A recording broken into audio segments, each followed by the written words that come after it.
Good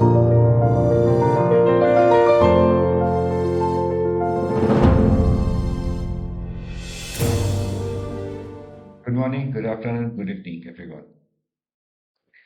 At the beginning of the Software Architecture Bootcamp, let's try and understand what exactly is this thing called software architecture. Why? Because in my humble opinion, this is the most overused word or word pair and least understood word pair in the world of software programming. Through today's class, and maybe in future classes too, I shall use examples from civil architecture while explaining software architecture. That way it becomes much easier. So let's start. I'm sure you very well know what this monument is called. It's Taj Mahal, a national pride for all Indians. If you ever had the opportunity to visit this monument, the inside of it is full of intricate work carved out of marble. When I googled about it from the engineering perspective, I came across these two diagrams.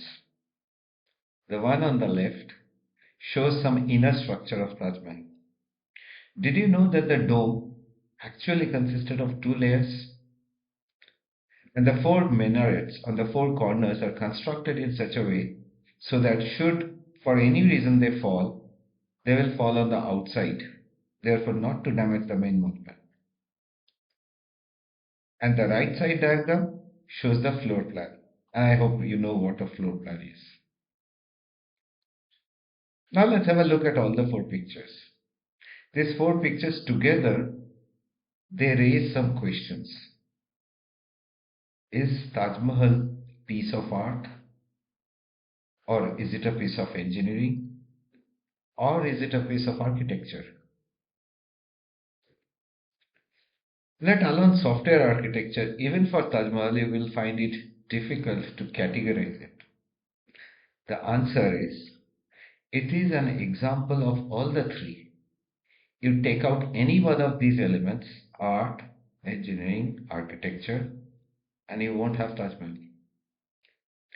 Taj Mahal is an epitome of art, it's an epitome of engineering, and it's an epitome of architecture. Keeping the art thing aside, this still doesn't answer the question which part of it is architecture and which part of it is engineering. How are the two different from each other? Does one of them reign over the other? So many questions, so many doubts. Through this and next few classes, we will be able to sort it out. When we talk about any product, including of course software products, three questions come to our mind.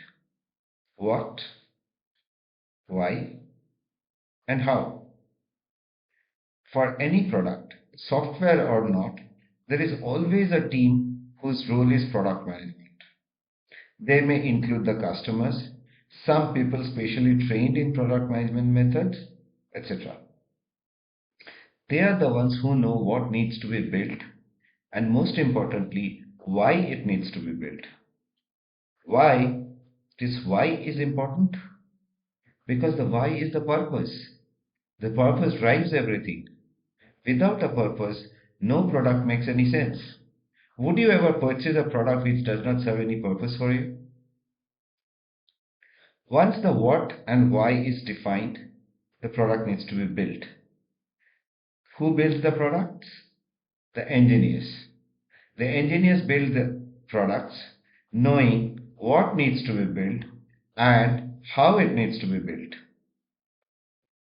They are the ones who has a complete detailed understanding about various stages of the product development, the materials needed, the processes and the processing required.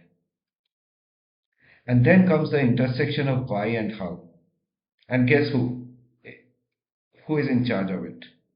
No one. It doesn't serve any purpose to know the why and how and yet not knowing what needs to be built, does it? Where is the architect then? The architect sits in the intersection of all the three. It means he's the one who has to have a clear idea about the why, the purpose, about the what, and also about the how. So you see, this is a significant and crucial role. He holds the knowledge that not all engineers have.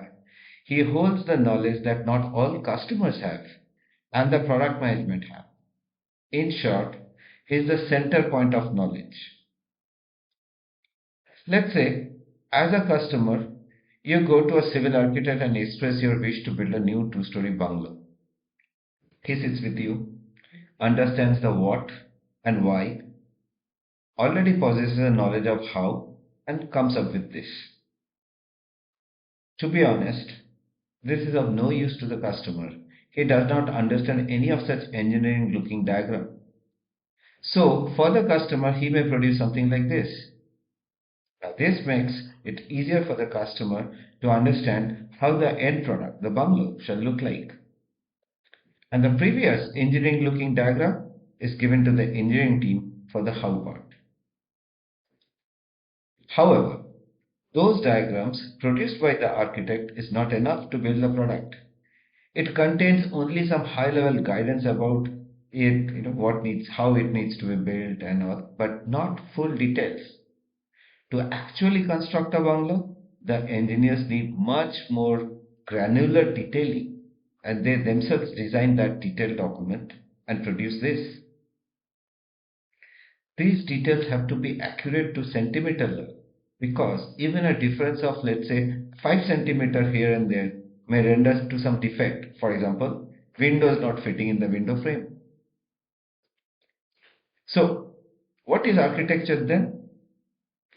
It is the fundamental organization of a system, in this case the bungalow, represented by its components, rooms, kitchens, washrooms, their relationship to each other, how to reach the kitchen from the balcony, and relationship to the environment.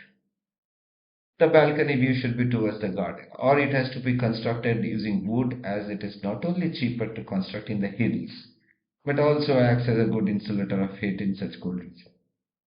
So the relationship to the environment is very important. And of course the principles. Some best practices. Kitchen and bathroom should not face each other. When you enter through the main door, you should not first encounter a bathroom. These are best practices.